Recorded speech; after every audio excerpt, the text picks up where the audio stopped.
El hierro penetró la carne con un sonido que los soldados jamás olvidarían. No fue el grito lo que los perturbó aquella tarde de marzo del año 101 a.C., sino el silencio que vino después. Cornelia, hija del legendario Escipión africano y esposa del tribuno Tiberio Graco, había sido la mujer más poderosa de Roma.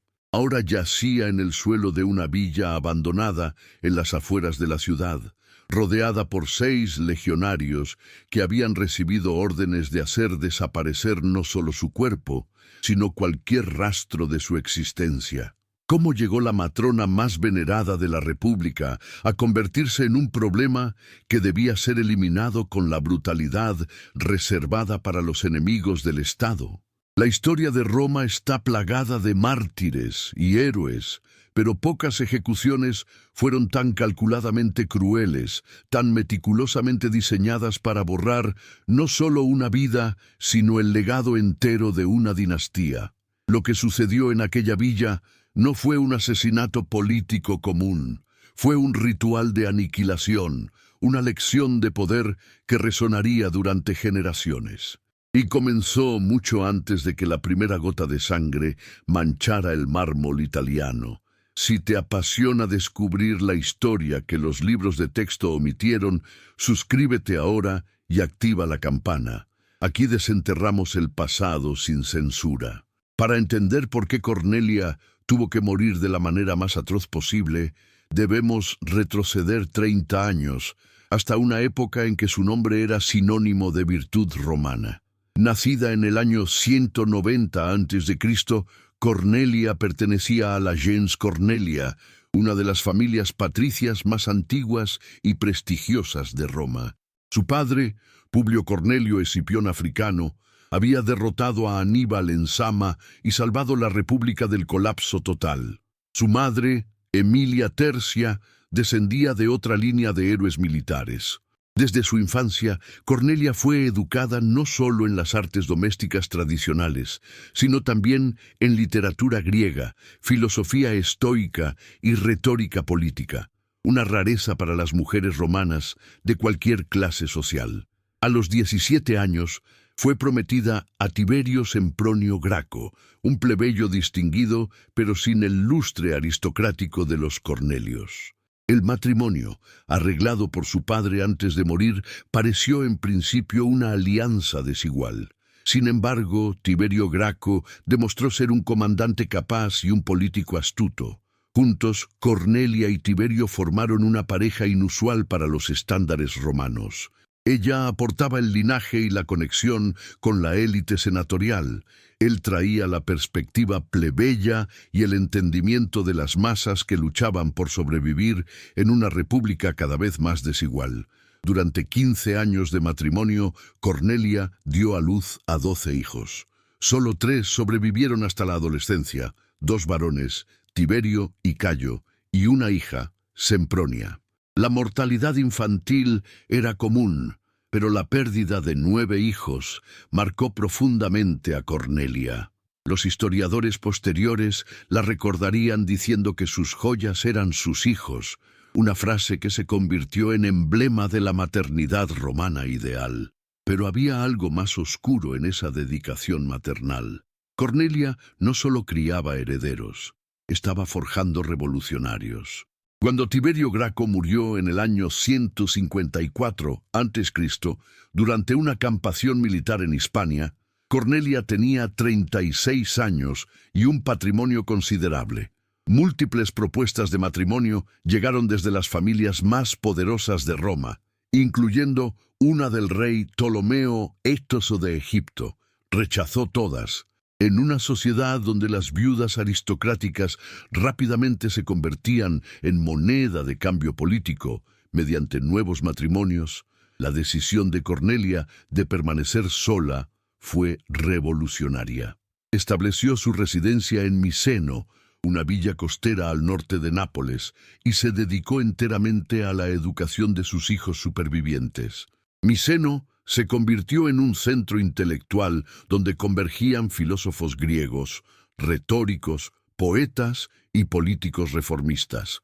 Cornelia personalmente supervisaba cada aspecto de la formación de Tiberio y Cayo. Les enseñaba griego, les leía las historias de las reformas de Solón en Atenas y de Licurgo en Esparta, y les inculcaba una idea peligrosa para la oligarquía senatorial romana, que la grandeza de una república no se medía por las conquistas externas, sino por la justicia interna y la distribución equitativa de la riqueza. Era consciente Cornelia de que estaba plantando las semillas de una revolución que eventualmente devoraría a su familia. ¿O creía sinceramente que sus hijos podrían reformar el sistema sin despertar la furia de los optimates, la facción conservadora del Senado que controlaba las vastas extensiones de tierra pública acumuladas durante las guerras de expansión? En el año 133 a.C., Tiberio Sempronio Graco, con apenas 29 años, fue elegido tribuno de la plebe. Su plataforma era simple pero incendiaria: redistribuir las tierras públicas que los senadores aristocráticos habían monopolizado ilegalmente, entregándolas a los ciudadanos romanos empobrecidos que habían perdido sus granjas mientras servían en las legiones. La Lex Sempronia Agraria, propuesta por Tiberio, limitaba a 500 yugadas la cantidad de tierra pública que cualquier individuo podía poseer, devolviendo el excedente al Estado para su redistribución. La reacción del Senado fue de furia apocalíptica. No se trataba simplemente de dinero o propiedades, era una cuestión existencial de poder. Si Tiberio tenía éxito, establecería un precedente donde la Asamblea Popular podía desafiar la autoridad del Senado en asuntos fundamentales. El equilibrio constitucional que había mantenido la República durante siglos colapsaría. El cónsul Publio Cornelio Escipión Nasica, primo lejano de Cornelia, organizó una turba de senadores y clientes armados con garrotes y fragmentos de bancos de madera. El 12 de junio del 133 a.C., mientras Tiberio supervisaba una votación en el Capitolio, la turba senatorial atacó. No hubo juicio, no hubo acusación formal, no hubo proceso legal alguno. Tiberio fue golpeado hasta la muerte junto con 300 de sus seguidores. Sus cuerpos fueron arrojados al río Tíber sin funeral ni ritos funerarios. Una profanación religiosa que violaba las leyes más sagradas de Roma. Era la primera vez en casi 400 años que sangre política se derramaba dentro de los límites sagrados de la ciudad. Cornelia recibió la noticia en Miseno. No hay registro de su reacción inmediata, pero las acciones posteriores hablan más que las palabras. En lugar de retirarse al luto privado como se esperaba de una matrona romana, Cornelia convirtió su villa en un santuario para los sobrevivientes del movimiento de Tiberio. Acogió a los tribunos y activistas populares que huían de la represión senatorial. Comenzó a corresponder abiertamente con líderes políticos en las provincias, construyendo una red de apoyo para continuar las reformas de su hijo. Y sobre todo, comenzó a preparar a su hijo menor, Cayo, para terminar lo que Tiberio había iniciado. Durante 10 años, Cornelia esperó. Cayo maduró bajo su tutela, absorbiendo no solo la causa, sino también las lecciones tácticas del fracaso de su hermano. Tiberio había subestimado la brutalidad que el Senado estaba dispuesto a desplegar. Cayo no cometería el mismo error. Mientras tanto, Cornelia mantenía viva la memoria de Tiberio mediante un culto casi religioso. Encargó estatuas, financió poetas que componían elegías en su honor y distribuyó copias de sus discursos. Estaba construyendo un mártir, y los mártires son infinitamente más peligrosos para los tiranos que los reformistas vivos. En el año 123 a.C., Cayo Sempronio Graco fue elegido tribuno de la plebe con un mandato popular abrumador. Tenía 30 años. 10 años de planificación política y el respaldo de una maquinaria popular que su madre había ayudado a construir en las sombras. Su programa legislativo fue infinitamente más ambicioso que el de Tiberio. no solo revivió la reforma agraria, sino que añadió leyes de distribución subsidiada de granos, colonización de nuevas tierras en África e Italia y lo más radical de todo, una propuesta para extender la ciudadanía romana completa a los aliados itálicos de la República. Estamos documentando cada detalle de este conflicto. Si valoras este nivel de profundidad que no encuentras en otros canales, dale un like y únete a nuestra comunidad. Cayo comprendía que su hermano había muerto porque carecía de un ejército. Por eso, su estrategia fue diferente. Primero, aseguró el apoyo de los equites, la clase de comerciantes y empresarios que competían con los senadores por influencia económica, dándoles control sobre los tribunales de extorsión que juzgaban a gobernadores provinciales corruptos. Luego, estableció colonias agrarias que colocaban a veteranos leales en posiciones estratégicas alrededor de Italia.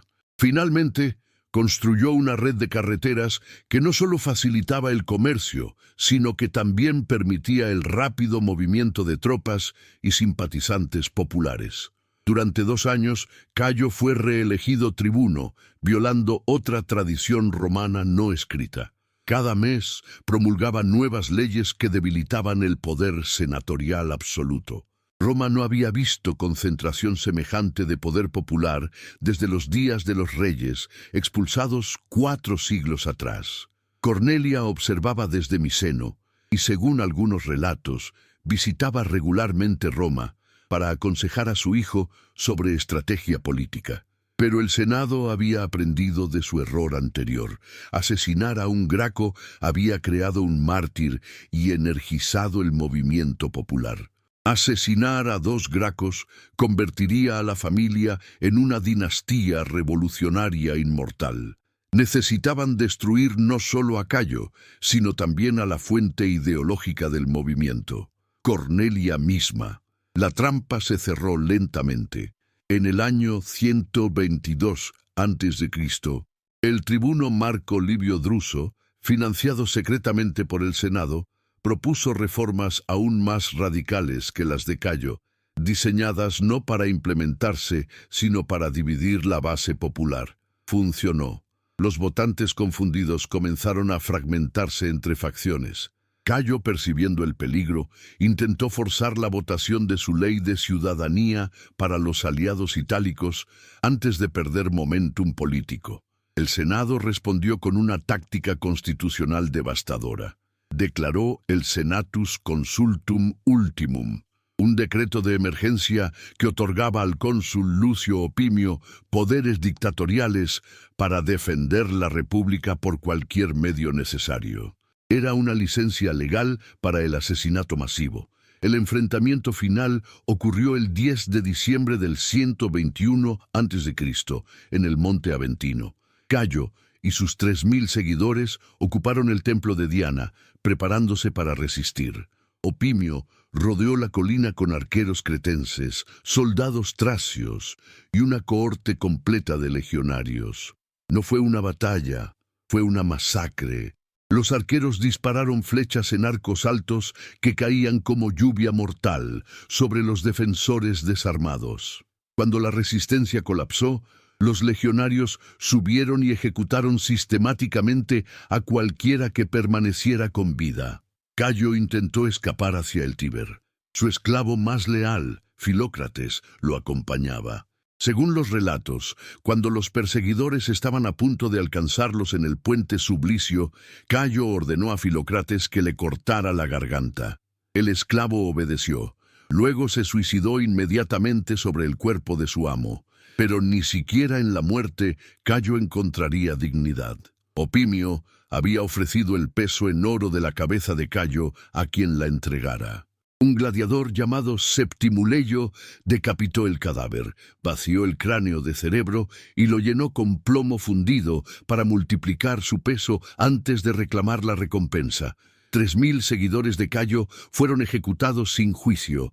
Sus propiedades fueron confiscadas. Sus esposas e hijos fueron vendidos como esclavos o exiliados. El Senado declaró festivales públicos, para celebrar la salvación de la República. Opimio utilizó el dinero de las propiedades confiscadas para construir el Templo de la Concordia en el Foro, una ironía brutal considerando que se levantaba sobre la ruina financiera de familias destruidas, y Cornelia estaba en Miseno cuando llegaron las noticias. Esta vez había perdido no a uno sino a ambos hijos varones. Su línea directa estaba extinguida, pero Cornelia no lloró públicamente ni cayó en la desesperación que el Senado esperaba.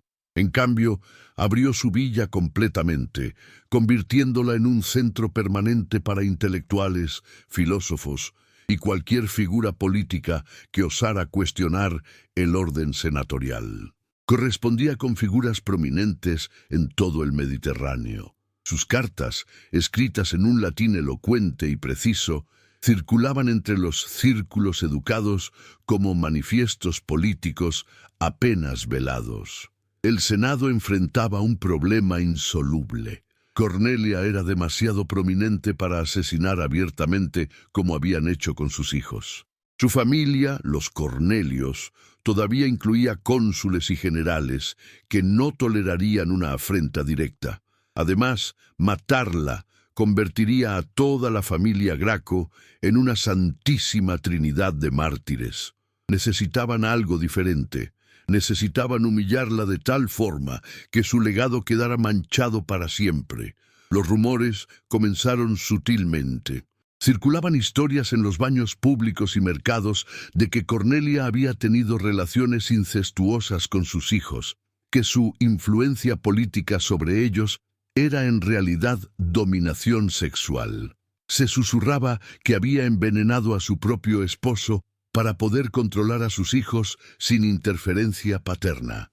Poetas satíricos anónimos, casi seguramente patrocinados por senadores, componían versos obscenos describiendo supuestos actos sexuales entre Cornelia y revolucionarios que visitaban su villa. ¿Funcionó la campaña de difamación? Parcialmente. Cornelia se convirtió en una figura más controversial, pero también se volvió más desafiante. Cuando el historiador griego Polibio visitó Miseno en el año 118 a.C., encontró a una mujer de 72 años, aún vibrante, rodeada de bustos de sus hijos asesinados, discutiendo filosofía política con visitantes de todo el mundo conocido. Polibio escribió que Cornelia hablaba de Tiberio y Cayo sin lágrimas, analizando sus estrategias políticas con la frialdad de un general estudiando batallas pasadas. Para el Senado, esto era intolerable. Cornelia debía ser silenciada definitivamente, pero de una manera que no creara otro mártir. La solución vino de una fuente inesperada. Publio Cornelio Escipión Nasica Serapio, el mismo hombre que había liderado la turba que asesinó a Tiberio 32 años atrás. Ahora era un hombre mayor, pero su odio hacia los gracos no había disminuido. Propuso una estrategia que combinaba legalidad superficial con brutalidad privada. En abril del 101 a.C., agentes senatoriales esparcieron el rumor de que Cornelia estaba financiando una nueva rebelión popular liderada por el tribuno Lucio Apuleyo Saturnino. No había evidencia real, pero tampoco importaba. El Senado convocó una sesión especial donde Escipión Nasica presentó testimonios inventados de supuestos mensajeros entre Miseno y Roma. La moción para arrestar a Cornelia bajo cargos de sedición pasó con una mayoría abrumadora, pero aquí estaba el detalle diabólico. En lugar de traer a Cornelia a Roma para un juicio público donde podría defenderse y convertir el proceso en teatro político, el Senado emitió una orden secreta al cuestor de Campania. Cornelia debía ser interrogada in situ sobre sus actividades sediciosas. El término legal interrogada era deliberadamente ambiguo. En la práctica significaba tortura hasta la muerte, pero sin documentación oficial que pudiera vincular el acto directamente al Senado. El cuestor Quinto Casio envió 6 legionarios experimentados bajo el comando de un centurión llamado Marcus Lucius. Eran veteranos de las guerras en Numidia, hombres endurecidos por años de campaña, seleccionados específicamente porque no tenían conexión personal con la familia Cornelia y porque habían participado previamente en ejecuciones extrajudiciales de enemigos del Estado. Llegaron a Miseno al amanecer del 3 de mayo del 101 a.C. Cornelia tenía 89 años. Según el único testimonio sobreviviente, el de un esclavo griego llamado Diodoro, que logró escapar, Cornelia los recibió en el atrio de su villa, sin mostrar sorpresa o miedo. Cuando el centurión Marcus Lucius leyó los cargos, ella simplemente asintió y dijo: «He esperado esto durante 3 décadas. Procedamos». El esclavo Diodoro fue encadenado junto con los otros 5 sirvientes de la casa. Los soldados despejaron la villa, confiscando todos los documentos, cartas y manuscritos que encontraron. Cornelia fue conducida a una habitación interior sin ventanas que originalmente había sido un almacén de vino. Allí, Marcus Lucius comenzó el interrogatorio. La orden secreta especificaba que Cornelia debía revelar los nombres de todos los conspiradores, las rutas de comunicación que usaba y los planes específicos para la supuesta rebelión. Por supuesto, no había conspiración real, pero eso era irrelevante. El propósito del interrogatorio no era obtener información, sino quebrar a Cornelia psicológicamente antes de eliminarla físicamente. Durante las primeras 6 horas, los métodos fueron relativamente suaves según los estándares romanos de interrogatorio. Cornelia fue forzada a permanecer de pie sin agua ni alimento. Marcus Lucius la cuestionaba repetidamente sobre sus correspondencias con Saturnino. Ella respondía con monosílabos o permanecía en silencio. Cuando el centurión mencionó a sus hijos muertos, tratando de provocar una reacción emocional, Cornelia finalmente habló con claridad. «Mis hijos murieron como héroes de la República. Ustedes son sus asesinos disfrazados de defensores. Hagan lo que vinieron a hacer». Fue entonces cuando Marcus Lucius comprendió que los métodos convencionales no funcionarían. Cornelia no solo no tenía miedo, parecía casi desear el martirio. Necesitaba humillarla, quebrar su dignidad antes de que la muerte la convirtiera en un símbolo imborrable. La historia no termina aquí. Asegúrate de estar suscrito para que YouTube te notifique inmediatamente cuando subamos la conclusión de esta saga. Parte 2. Si acabas de llegar, suscríbete para no perderte el archivo completo de documentales que estamos construyendo. Marcus Lucius ordenó a sus hombres que desnudaran completamente a Cornelia. En la sociedad romana, donde las matronas de clase alta mantenían su cuerpo cubierto incluso durante los baños, esta violación de pudor era en sí misma una tortura psicológica devastadora. Pero Cornelia permaneció inmóvil, mirando fijamente al centurión con una expresión que los soldados posteriormente describieron como de desprecio absoluto. No suplicó, no lloró, solo dijo: «Esto es lo mejor que pueden hacer los defensores de Roma». El comentario enfureció a Marcus Lucius de una manera que él mismo no comprendió completamente. Algo en la dignidad imperturbable de esa anciana desafiaba no solo su autoridad inmediata, sino la legitimidad moral de todo lo que representaba. Ordenó el siguiente nivel de tortura, uno reservado habitualmente para esclavos fugitivos y piratas: el eculeo. El eculeo era un potro de tortura, donde la víctima era atada por muñecas y tobillos a extremos opuestos de un marco de madera. Mediante un sistema de poleas y cuerdas, el cuerpo era estirado gradualmente hasta que los hombros se dislocaban, las rodillas se separaban de sus articulaciones y finalmente la columna vertebral comenzaba a fracturarse. El dolor era absolutamente insoportable, diseñado específicamente para romper cualquier resistencia psicológica. Pero ¿cómo aplicas ese método a una mujer de 89 años, cuyas articulaciones ya estaban debilitadas por la artritis y la edad? Los soldados improvisaron. En lugar de usar el eculeo completo, ataron las muñecas de Cornelia a un gancho en el techo del almacén, dejando que su propio peso corporal creara la tensión. Sus pies apenas tocaban el suelo de piedra.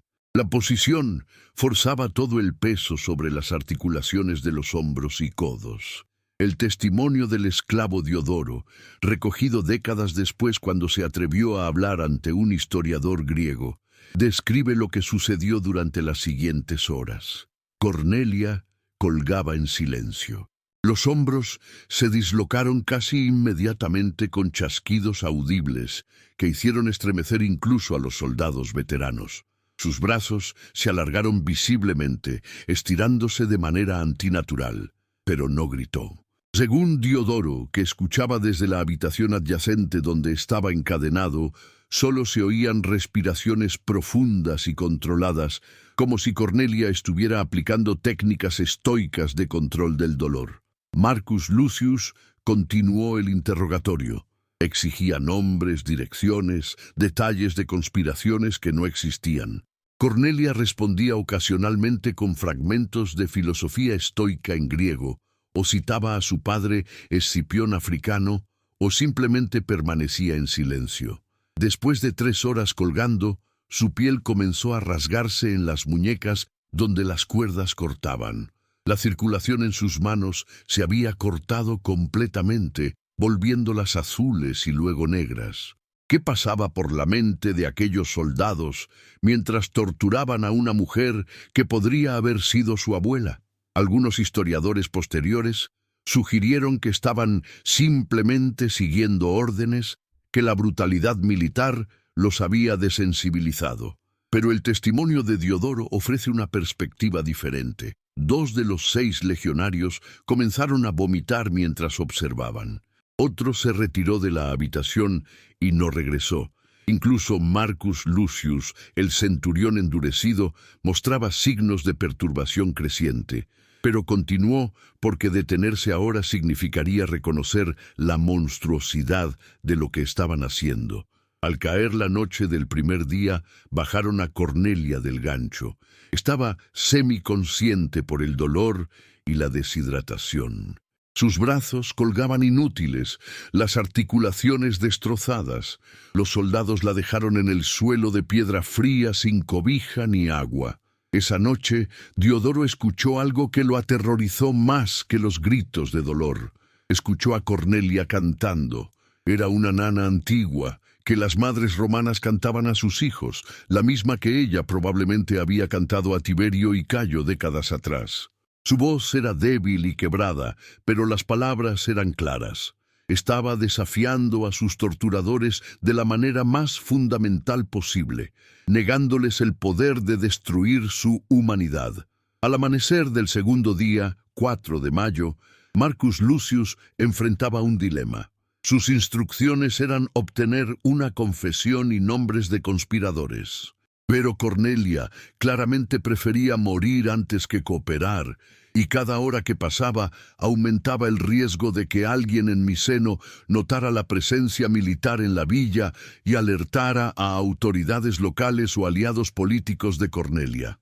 Necesitaba terminar el interrogatorio. Ordenó el siguiente método, la toca.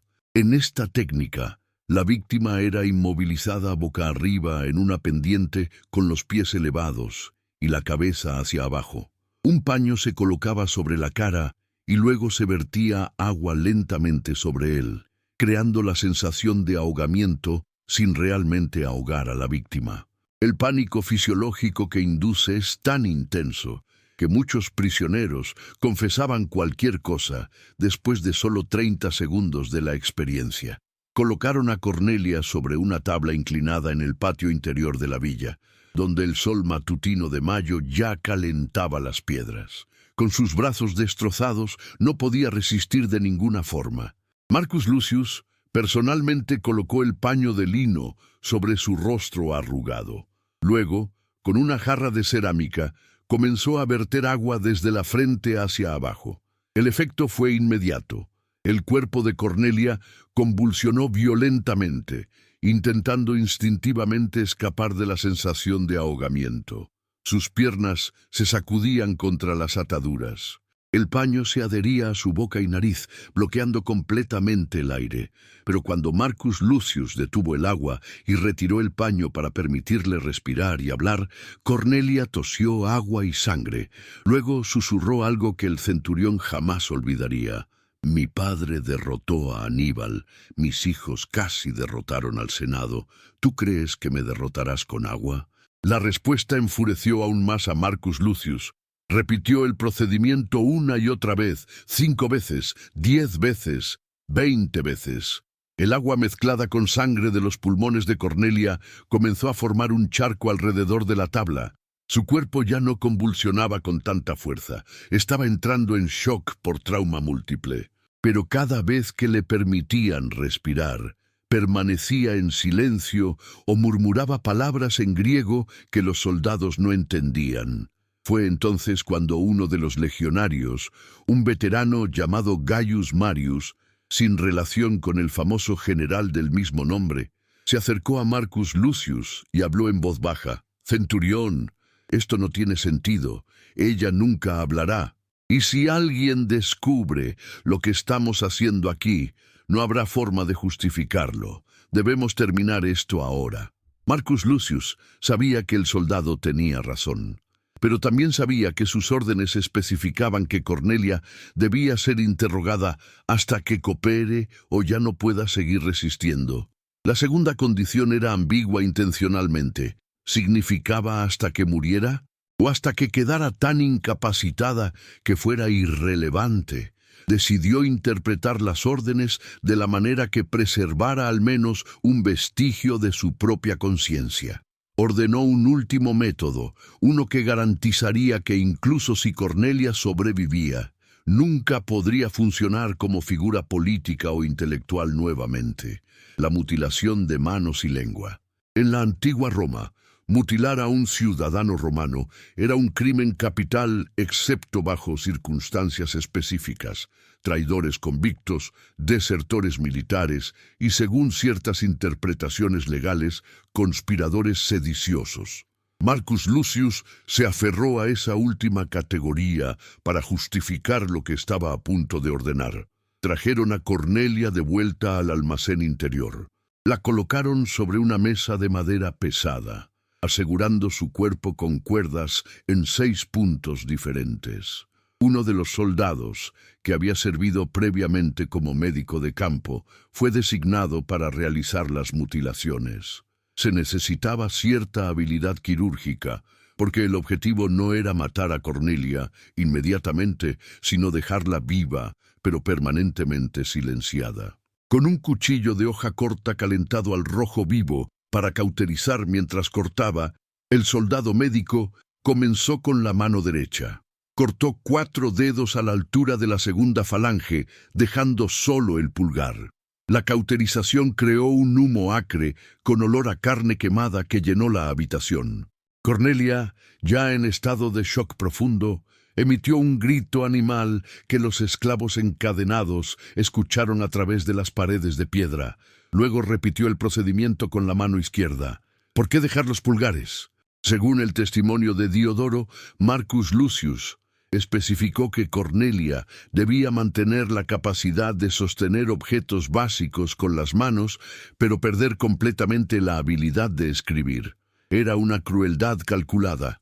Cornelia podría sobrevivir y alimentarse a sí misma, pero nunca más podría componer las cartas elocuentes que habían inspirado a generaciones de reformistas. La última mutilación fue la más simbólica. El soldado médico utilizó pinzas de hierro para extraer la lengua de Cornelia desde la raíz. Era un procedimiento técnicamente complicado porque cortar demasiado profundo causaría desangrado fatal, mientras que cortar muy superficialmente permitiría que algo de tejido regenerara.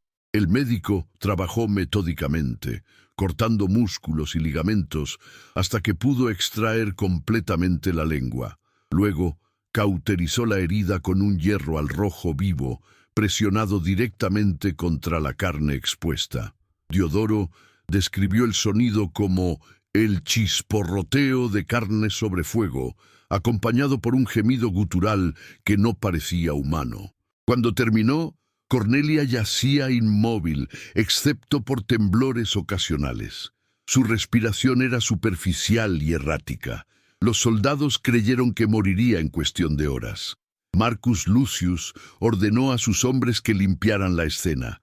Quemaron los instrumentos de tortura en el patio. Lavaron las paredes y el piso del almacén con agua traída del pozo. Colocaron a Cornelia, aún respirando débilmente, en su propia cama en el dormitorio principal. A primera vista, parecería que la anciana había sufrido algún tipo de accidente doméstico o enfermedad repentina. Pero Diodoro notó un detalle que reveló la verdadera intención de Marcus Lucius. El centurión no mató a los esclavos testigos. Habitualmente, cuando se realizaban ejecuciones extrajudiciales, todos los testigos eran eliminados para prevenir que las historias se filtraran. En cambio, Marcus Lucius simplemente les advirtió que si hablaban alguna vez sobre lo sucedido, serían crucificados junto con sus familias enteras. Luego los liberó. ¿Por qué? Algunas teorías históricas sugieren que Marcus Lucius experimentó un ataque tardío de conciencia. Otras proponen que el Senado secretamente quería que la historia se filtrara gradualmente como advertencia para cualquier otra figura matronal que considerara involucrarse en política popular. Una tercera teoría, más siniestra, sugiere que dejar testigos vivos servía como seguro.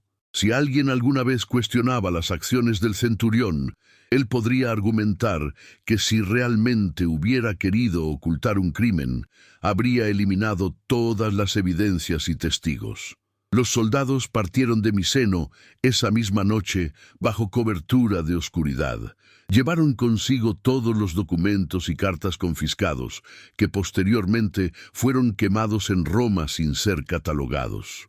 El registro oficial declaró que la villa de Cornelia había sido inspeccionada por actividades sediciosas y que no se encontró evidencia sustancial de conspiración.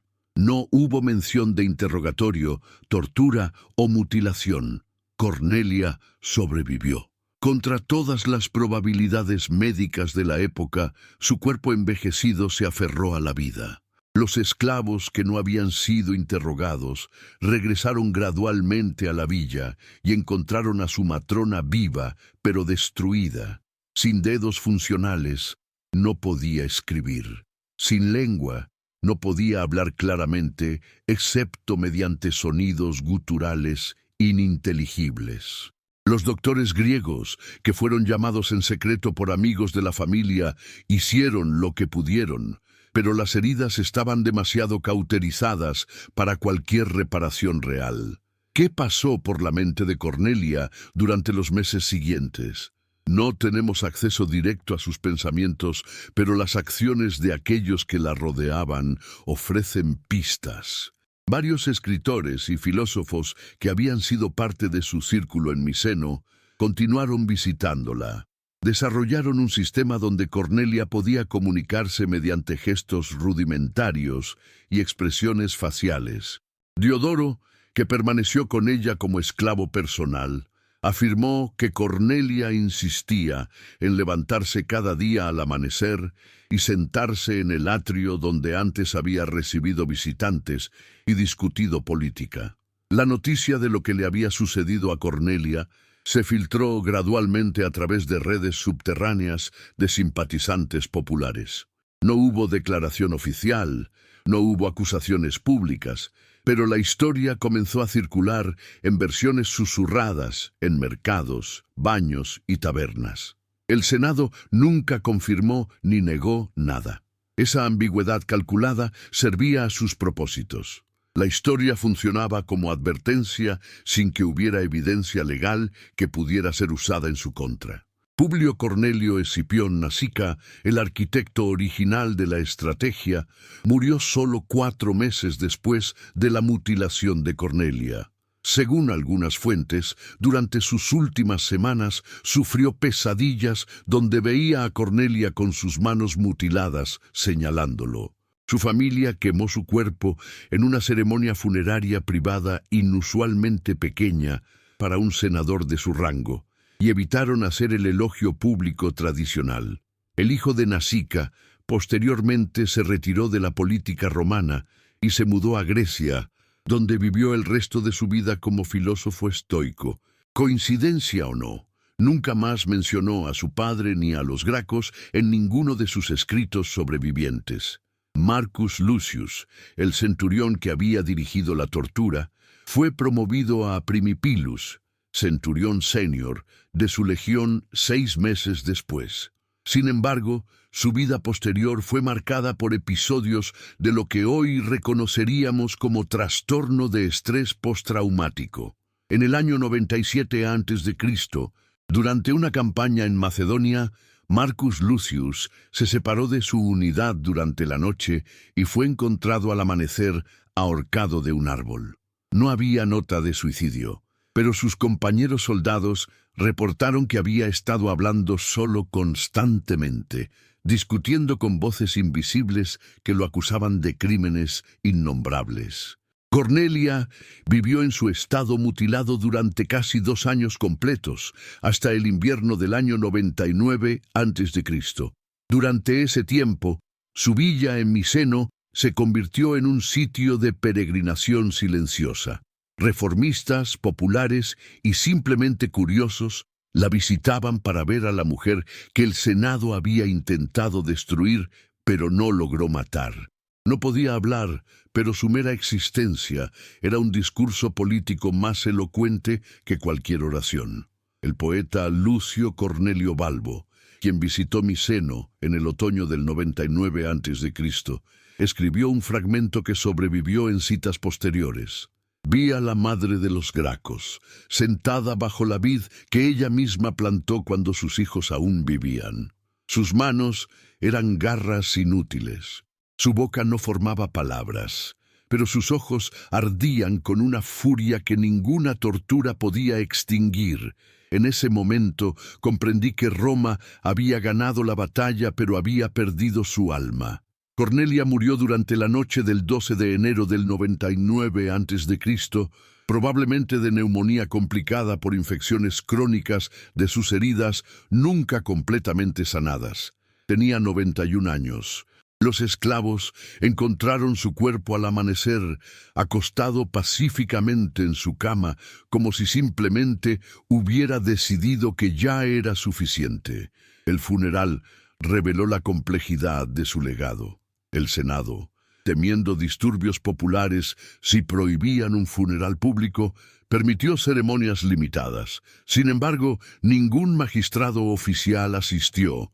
La familia Cornelia, avergonzada por la asociación con los Gracos y aterrorizada de la venganza senatorial, envió solo representantes menores.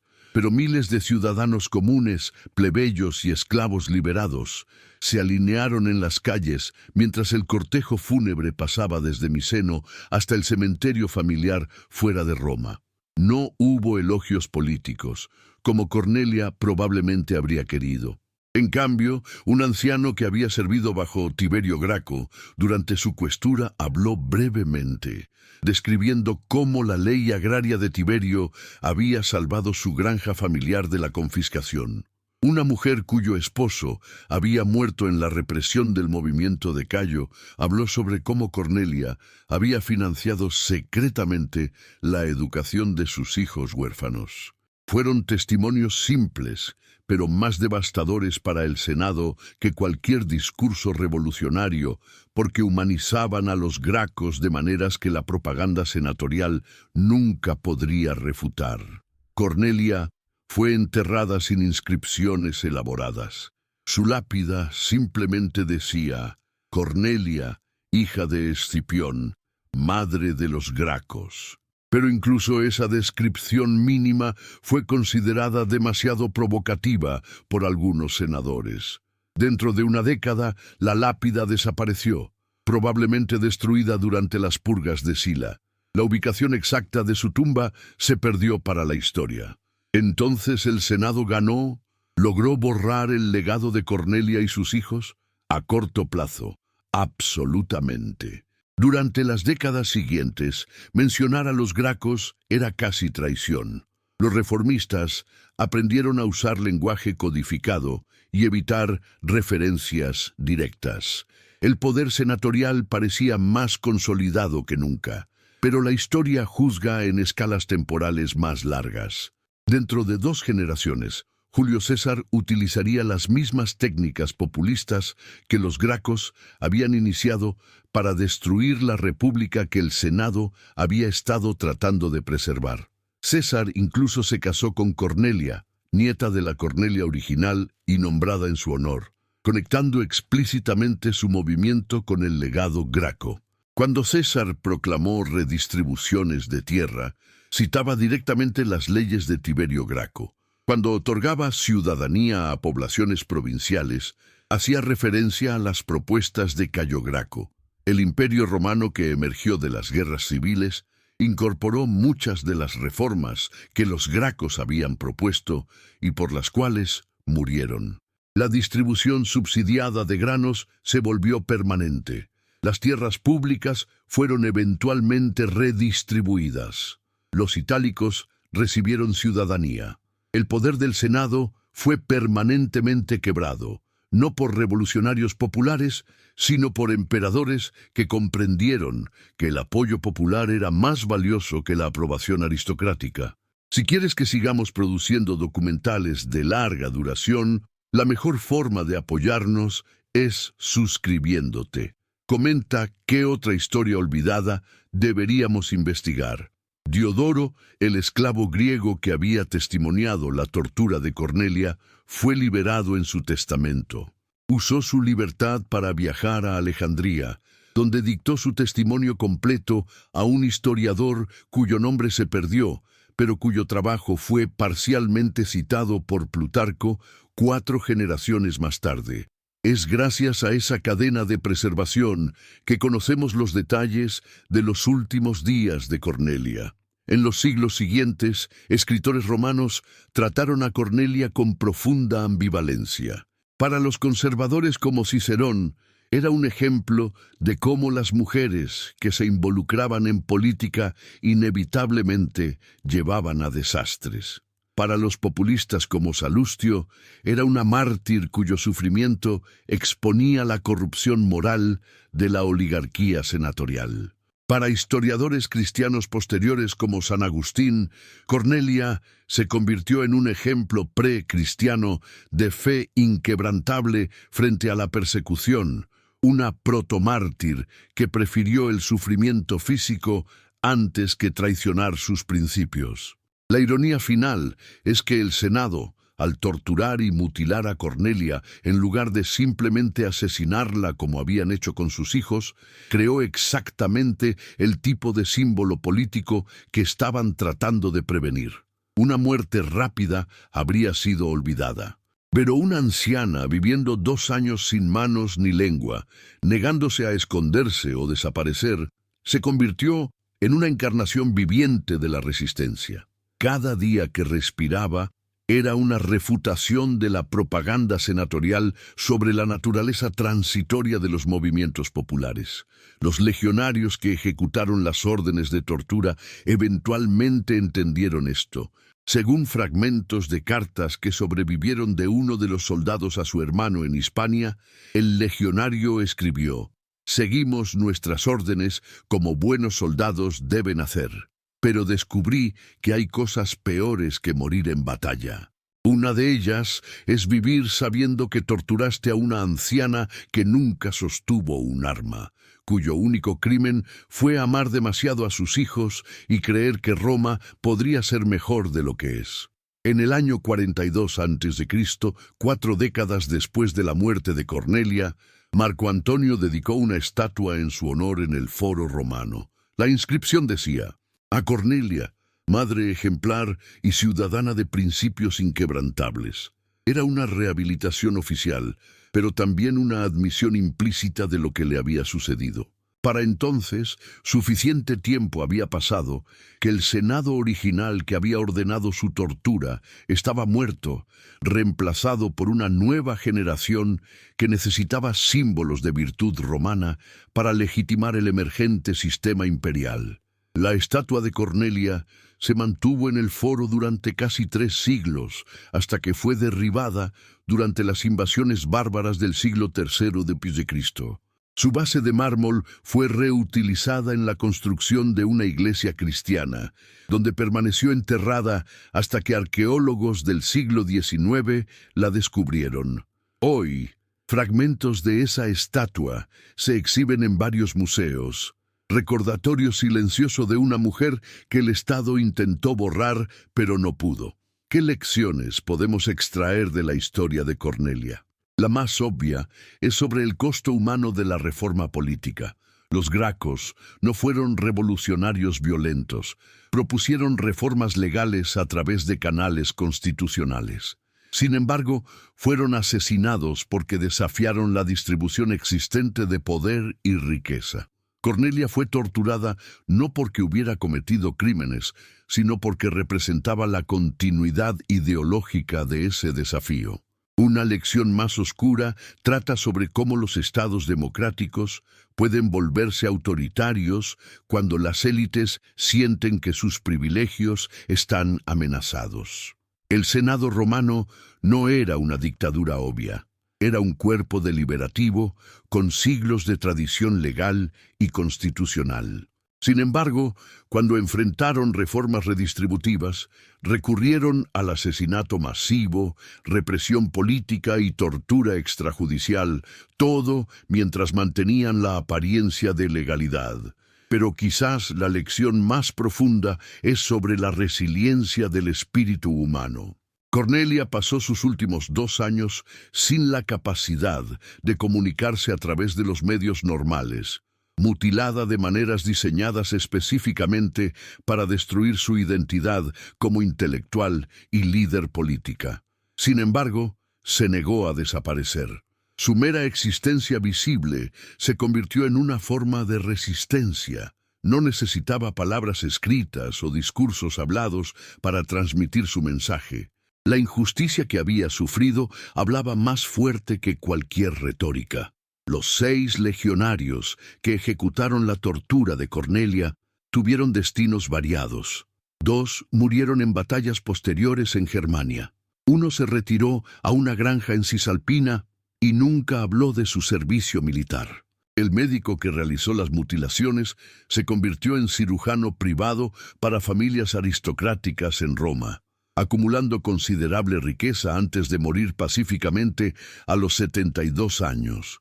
Y el último, cuyo nombre no sobrevivió en registros, se unió a una secta religiosa mistérica dedicada a la diosa Isis, buscando quizás algún tipo de expiación espiritual por lo que había hecho. Marcus Lucius, el centurión, fue mencionado una última vez en un documento legal del año 96 a.C., 2 años antes de su suicidio. Estaba siendo demandado por un comerciante griego por incumplimiento de contrato relacionado con el suministro de vino. En el testimonio preservado, el comerciante describió a Marcus Lucius como un hombre atormentado por demonios invisibles, que bebía hasta perder el conocimiento cada noche y gritaba durante pesadillas sobre manos sangrantes. El caso nunca fue resuelto porque Marcus Lucius desapareció antes del juicio final, presumiblemente cuando huyó a Macedonia, donde finalmente terminaría su vida. El Senado nunca reconoció oficialmente lo que le había sucedido a Cornelia. No hubo investigación, no hubo juicio, no hubo castigo para los responsables. Esa impunidad estableció un precedente peligroso que se repetiría durante las crisis políticas del siglo siguiente. Durante las proscripciones de Sila, las guerras civiles entre César y Pompeyo y los triunviratos subsecuentes, la tortura extrajudicial y el asesinato político se normalizaron como herramientas de control político. Pero la historia tiene formas extrañas de lograr justicia. Ninguno de los principales senadores que habían votado por el interrogatorio de Cornelia murió pacíficamente. Publio Escipión Nasica sufrió sus pesadillas. Marco Emilio Escauro, otro votante clave, fue asesinado durante las proscripciones de Mario en el año 87 a.C. Quinto Cecilio Metelo murió de una enfermedad intestinal particularmente dolorosa que los médicos no pudieron diagnosticar. Los romanos, supersticiosos, susurraban que era la maldición de Cornelia, exigiendo venganza desde el inframundo. ¿Creía Cornelia en esas supersticiones? Probablemente no. Sus cartas sobrevivientes muestran una mente racional influenciada por filosofía estoica griega.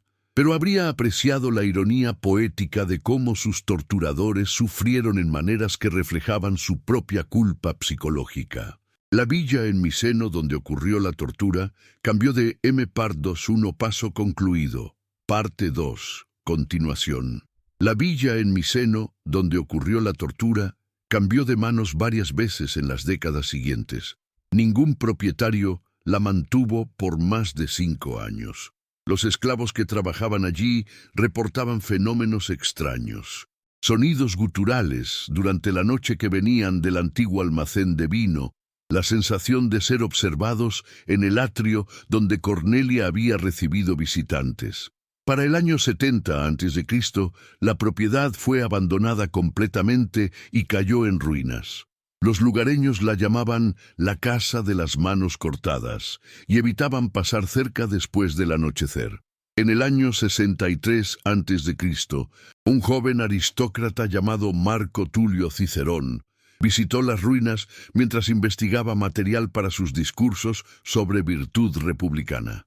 En una carta a su amigo Ático, Cicerón escribió: «Caminé por los restos de la villa donde dicen que Cornelia pasó sus últimos años. Las paredes aún se mantienen en pie, pero las enredaderas han reclamado todo. Vi el atrio donde ella debatía con filósofos, ahora hogar solo de lagartijas y murciélagos. Me pregunté qué habría pensado ella de nuestra república actual, donde seguimos cometiendo los mismos errores que destruyeron a su familia». Cicerón tenía razón al preocuparse. La crisis constitucional que había comenzado con los Gracos culminaría en su propia generación. En el año 44 a.C., Julio César sería asesinado por senadores que usaban la misma justificación que se había usado contra los Gracos: defender la república contra aspirantes a tiranía. Pero la lección que Cornelia habría reconocido inmediatamente es que asesinar reformistas no detiene el movimiento reformista, solo lo radicaliza. El testimonio de Diodoro sobre la tortura de Cornelia eventualmente llegó a manos de historiadores serios. Plutarco, escribiendo 200 años después de los eventos, lo mencionó brevemente en sus vidas paralelas. Aunque Plutarco era generalmente prosenatorial en sus simpatías políticas, no pudo ocultar su horror ante lo que le había sucedido a Cornelia. Que una matrona de tal linaje y edad fuera sometida a indignidades reservadas para los peores criminales muestra hasta qué punto el miedo puede corromper incluso las instituciones más venerables. Tácito, el historiador del siglo I de Cristo, fue más directo en su evaluación. El Senado que torturó a Cornelia no estaba defendiendo la República, estaba revelando que la República ya había muerto.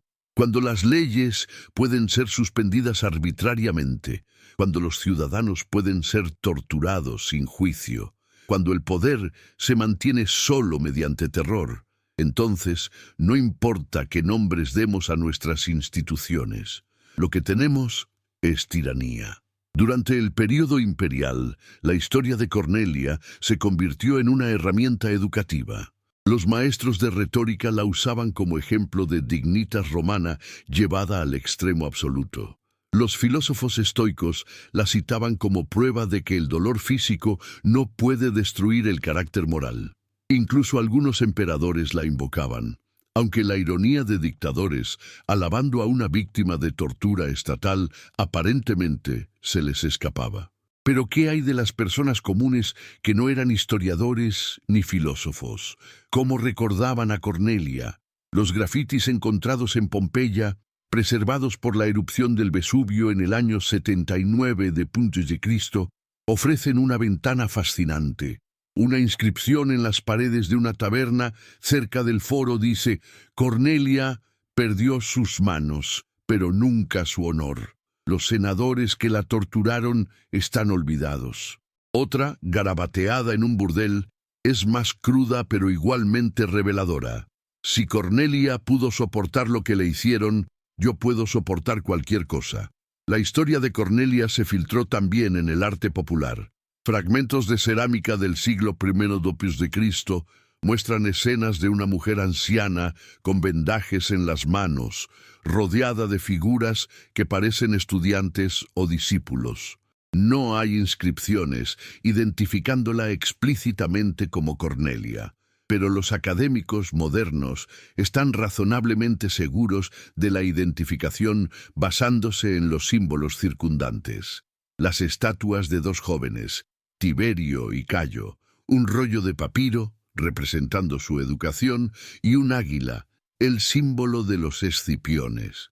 En el siglo II d.C., o cuando el Imperio Romano había alcanzado su máxima extensión y estabilidad bajo los emperadores antoninos, hubo un resurgimiento de interés en la historia republicana. Los intelectuales romanos, viviendo bajo monarquías más o menos benevolentes, romantizaban la república perdida. Cornelia se convirtió en una figura casi mítica en este proceso de nostalgia histórica. El emperador filósofo Marco Aurelio mencionó a Cornelia en sus Meditaciones, el diario privado donde reflexionaba sobre estoicismo y virtud. Cornelia perdió a sus hijos, su voz, sus manos, finalmente su vida, pero nunca perdió su propósito. Cuando siento que las cargas del imperio son demasiado pesadas, pienso en ella y me avergüenzo de mi debilidad. Pero quizás el tributo más conmovedor vino de una fuente inesperada. En el año 212 d.C., el emperador Caracalla, no conocido precisamente por su compasión o sensibilidad, visitó las ruinas de Miceno durante una gira militar por Campania. Según el historiador Dion Casio, Caracalla ordenó que se excavara el antiguo cementerio familiar de los Gracos para localizar la tumba perdida de Cornelia. Después de semanas de búsqueda, los trabajadores encontraron una urna funeraria simple enterrada bajo 3 metros de tierra y vegetación. Dentro había cenizas humanas y un pequeño objeto de bronce corroído por el tiempo. Cuando fue limpiado, reveló ser un broche con la forma de 2 jóvenes de pie lado a lado, claramente representando a Tiberio y Cayo. Fue el único objeto enterrado con Cornelia, el único tesoro que había querido llevar al más allá. Caracalla ordenó que se construyera un pequeño mausoleo sobre el sitio y que se tallara una nueva inscripción. Aquí yace Cornelia, quien amó demasiado bien y sufrió demasiado profundamente, pero nunca se rindió. El mausoleo fue destruido durante las invasiones góticas del siglo V, pero la inscripción fue copiada por monjes cristianos y sobrevivió en manuscritos medievales. ¿Por qué Caracalla, un emperador brutal conocido por asesinar a su propio hermano, mostraría tal respeto por Cornelia?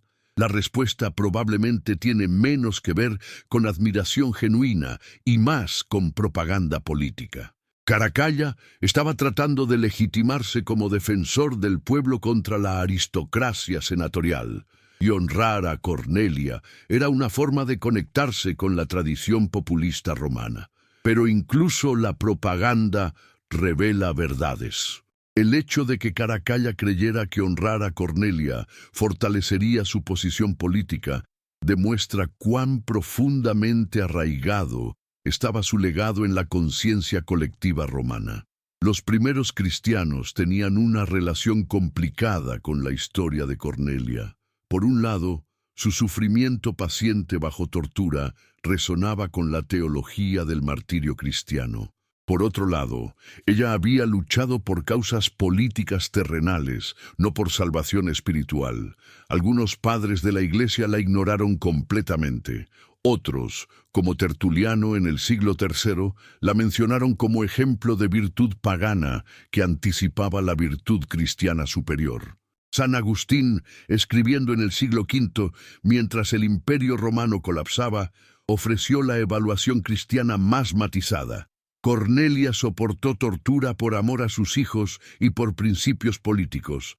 ¿Cuánto más deberíamos nosotros soportar persecución por amor a Cristo y por verdad eterna? Sin embargo, no despreciemos su sacrificio. Ella sirvió a la verdad parcial, que conocía con toda la fidelidad que poseía. Eso es todo lo que Dios requiere de cualquier alma.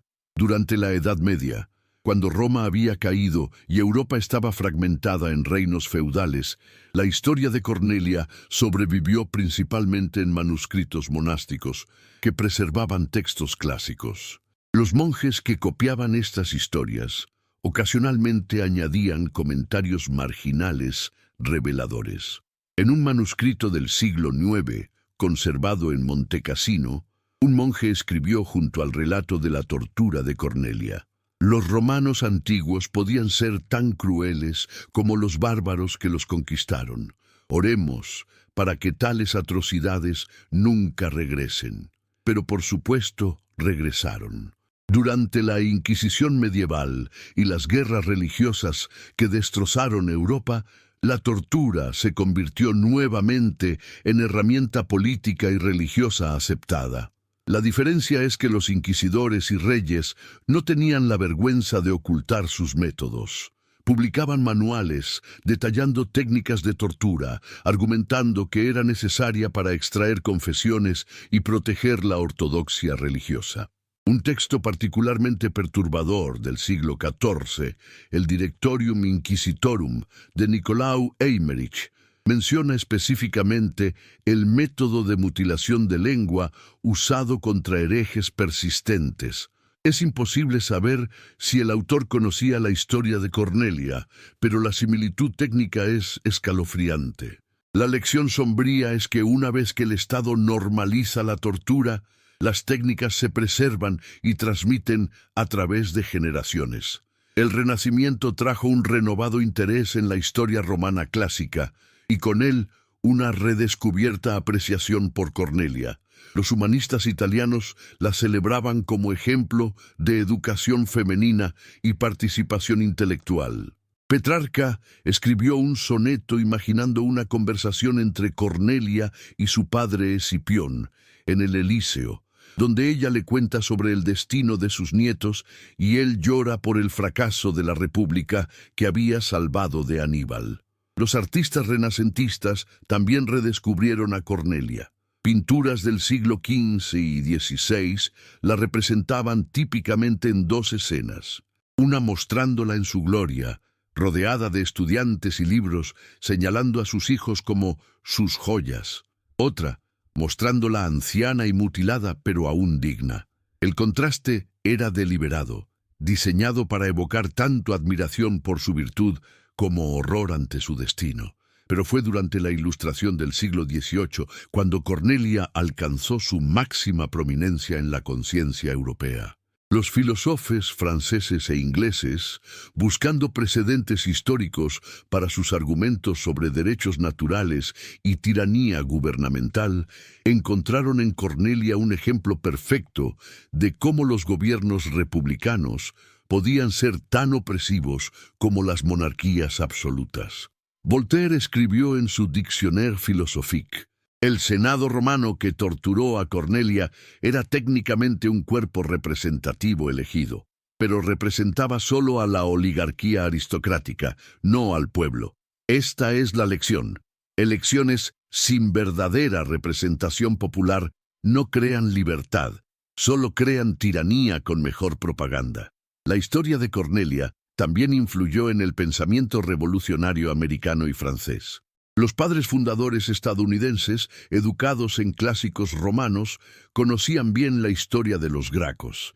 James Madison mencionó a los Gracos específicamente en el Federalista número 10 como ejemplo de cómo las facciones pueden destruir repúblicas si no hay controles constitucionales adecuados. Durante la Revolución Francesa, Cornelia se convirtió en un ícono republicano. Las mujeres jacobinas la invocaban como justificación para su propia participación política. Madame Roland, antes de ser guillotinada en 1793, supuestamente dijo: Cornelia dio a luz a revolucionarios y murió por sus principios. Yo muero por los míos. Que la historia juzgue cuál sacrificio fue más valioso. En el siglo XIX, conforme la historiografía se volvió más científica y menos moralizante, los académicos comenzaron a examinar críticamente las fuentes sobre Cornelia. ¿Qué partes de la historia eran hechos verificables y qué partes eran leyendas elaboradas posteriormente?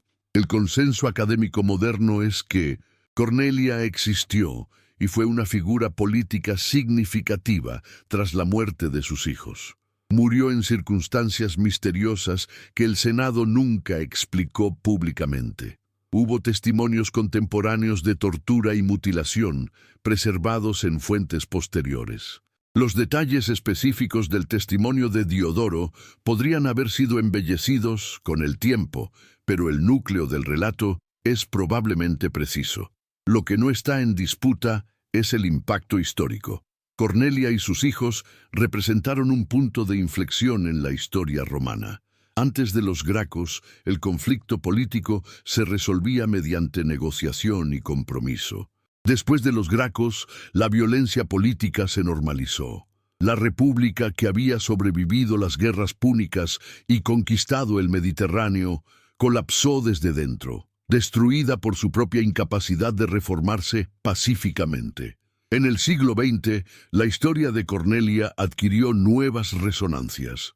Durante los regímenes fascistas de Italia y Alemania, que se apropiaban selectivamente de símbolos romanos, Cornelia fue mayormente ignorada. Su asociación con reforma popular y resistencia a la autoridad oligárquica no encajaba con la narrativa fascista. Mussolini prefería invocar a emperadores y generales, no a madres reformistas torturadas por el Estado. Pero en movimientos de resistencia antifascistas, Cornelia reemerge como símbolo. Partisanos italianos durante la Segunda Guerra Mundial nombraron unidades en su honor. Mujeres en la resistencia francesa citaban su ejemplo cuando eran interrogadas por la Gestapo. La conexión era obvia: enfrentar tortura sin traicionar principios o camaradas. Después de la guerra, conforme el mundo enfrentaba las revelaciones sobre tortura sistemática durante el Holocausto y otros genocidios, la historia de Cornelia se convirtió en parte de una conversación más amplia sobre derechos humanos y dignidad individual frente al poder estatal. La Convención contra la Tortura de las Naciones Unidas de 1984 codificó finalmente en ley internacional lo que la historia de Cornelia había ilustrado dramáticamente: que ningún Estado, sin importar su justificación, tiene derecho a torturar seres humanos. En el siglo XXI, la historia de Cornelia sigue siendo relevante, quizás más que nunca. En una época donde el interrogatorio mejorado se debate en democracias modernas, donde estados violan rutinariamente sus propias leyes contra tortura, invocando emergencias de seguridad nacional, el caso de Cornelia ofrece una advertencia histórica clara. Una vez que normalizas la tortura, una vez que creas excepciones legales, el dique se rompe completamente. La arqueología moderna ha añadido fascinantes detalles físicos a la historia. Excavaciones en el sitio de la antigua Miseno en las décadas de 1970 y 1980 descubrieron los restos de una villa romana grande que coincide con las descripciones históricas de la propiedad de Cornelia. En una habitación identificada tentativamente como almacén de almacenamiento, los arqueólogos encontraron marcas de quemaduras en las paredes de piedra y manchas químicas en el piso que podrían ser consistentes con cauterización de heridas. Más inquietante, Encontraron varios fragmentos de hueso humano en una capa de ceniza fechada aproximadamente en el año 100 a.C. El análisis forense moderno mostró que algunos huesos tenían marcas de corte consistentes con amputación perimortem. Por supuesto, esto no prueba definitivamente que sean los restos de víctimas de tortura, mucho menos que tengan alguna conexión con Cornelia. Pero la coincidencia temporal y locacional es sugestiva. Los museos modernos luchan con cómo presentar la historia de Cornelia. Es simultáneamente un relato de heroísmo inspirador y violencia insoportable. El Museo Nacional Romano en Roma tiene una pequeña exhibición sobre la familia Graco que incluye la estatua reconstruida de Cornelia de Marco Antonio, fragmentos de inscripciones funerarias y copias de monedas que conmemoran reformas agrarias. Pero la exhibición dice muy poco sobre cómo murió Cornelia, refiriéndose solo vagamente a circunstancias trágicas. Esta renuencia es comprensible, pero problemática. Sanitizar la historia de Cornelia, enfocándose solo en su papel como madre ejemplar, mientras se minimiza la brutalidad de su ejecución, repite el error que el Senado romano cometió originalmente: intentar controlar la narrativa mediante supresión de información. La verdad completa de la historia de Cornelia, incluyendo los detalles horribles de su tortura, es precisamente lo que le da poder duradero. No es solo una historia sobre una mujer virtuosa que amaba a sus hijos. Es una historia sobre lo que sucede cuando el poder sin control se siente amenazado, sobre cómo las instituciones democráticas pueden volverse fascistas cuando las élites priorizan el mantenimiento de privilegios sobre la justicia, sobre la capacidad humana tanto para crueldad inimaginable como para dignidad inquebrantable. En las últimas 2 décadas, dramatizaciones populares de historia romana en cine y televisión rara vez han incluido la historia de Cornelia. La serie de HBO Roma, 2005-2007, la mencionó brevemente, pero no mostró su tortura. La serie de Netflix Bárbaros y otras producciones recientes se han enfocado en conflictos militares y conspiraciones palaciegas. Aparentemente, la historia de una anciana siendo torturada por motivos políticos no se considera entretenimiento comercialmente viable.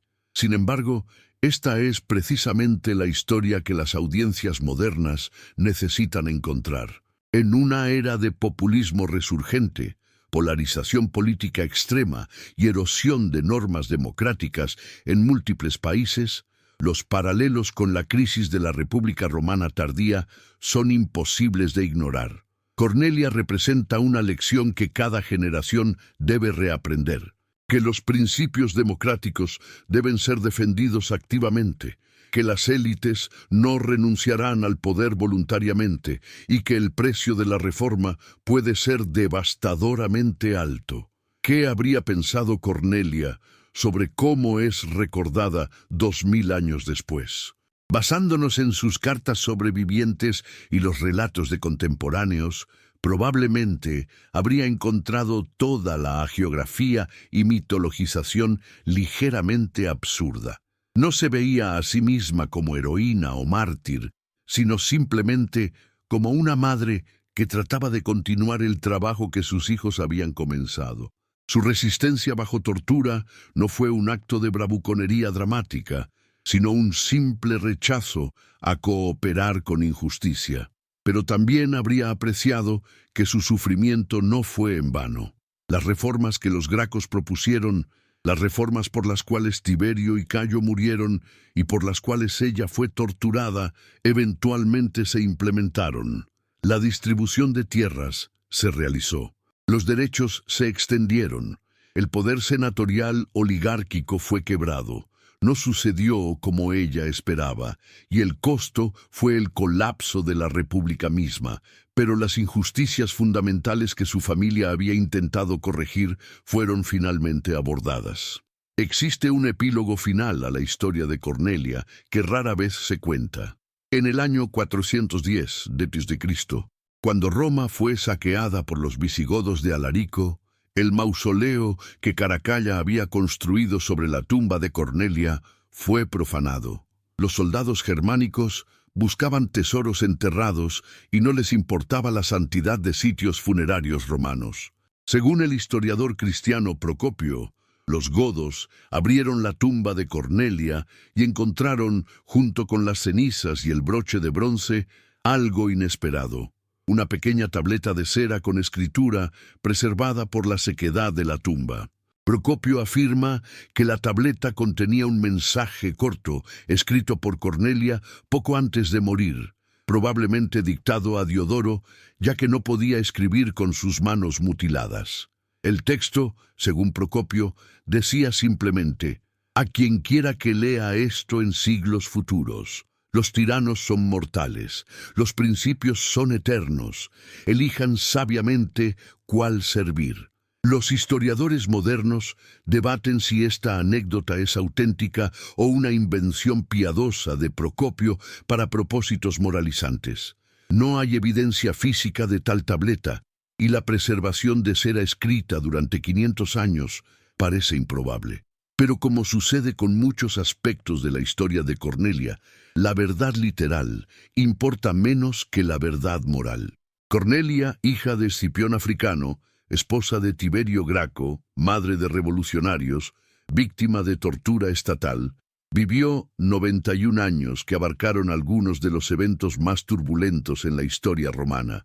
Vio a su padre salvar la República de Aníbal, crió a hijos que casi la derribaron, sobrevivió a la masacre de toda su familia, enfrentó tortura diseñada para destruir su identidad y legado, y al final, mediante pura fuerza de voluntad y dignidad inquebrantable, se convirtió en un símbolo que sobrevivió no solo al Senado que la torturó, sino al imperio entero que emergió de las cenizas de la República. Su historia es difícil de contar porque no tiene un final feliz conveniente. No hay justicia poética donde sus torturadores son castigados públicamente.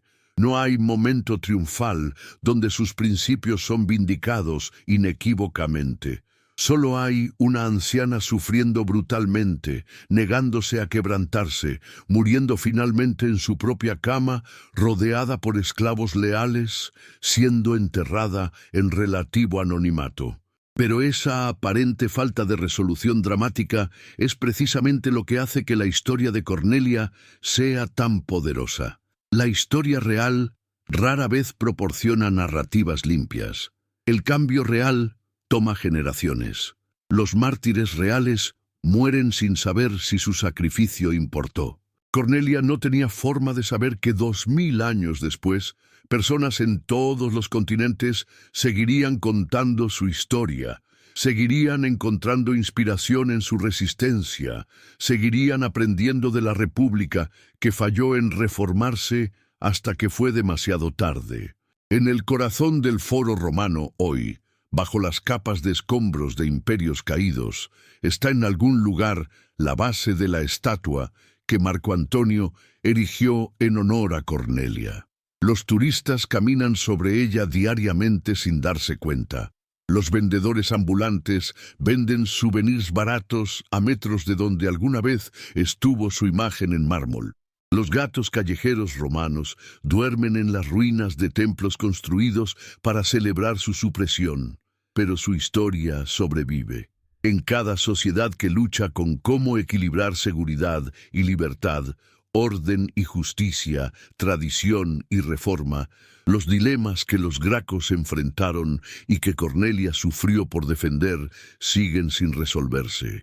Sus respuestas específicas pueden no ser relevantes para nuestros contextos modernos, pero su coraje al hacer las preguntas, su disposición a pagar cualquier costo personal por principios que creían correctos, su negativa a dejar que el miedo o el dolor los silenciaran, eso permanece eternamente relevante.